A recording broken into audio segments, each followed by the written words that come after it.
पृथ्वीवर आलेल्या दुष्काळात शाकंभरी देवीनं शाक म्हणजेच भाज्या आणि फळं निर्माण करून सृष्टीला जीवन दिलं अशी कथा आहे.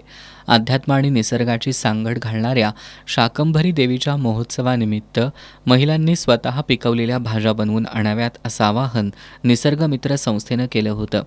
त्यासाठी संस्थेनं गतवर्षी बियाणांचं वाटपही केलं होतं. यातून 32 महिलांनी प्रत्येकी 2 भाज्या बनवून संस्थेकडे दिल्या.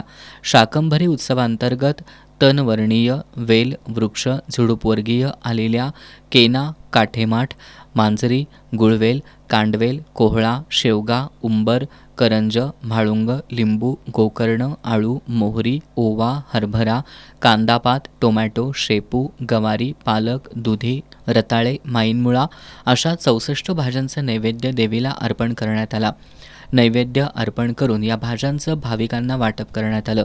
आरोग्यवर्धक अशा गावरान भाज्यांचा सर्वांनी आहारात नियमित वापर करावा असं आवाहन निसर्गमित्र संस्थेचे कार्यवाह अनिल चौगुले यांनी केलंय. यावेळी उज्ज्वल नागेशकर, उदय भोसले, संतोष तावडे, उमेश कोडोलीकर, शिवानी कोडोलीकर, राजेश्री पाटील, राणीता चौगुले आदी उपस्थित होते.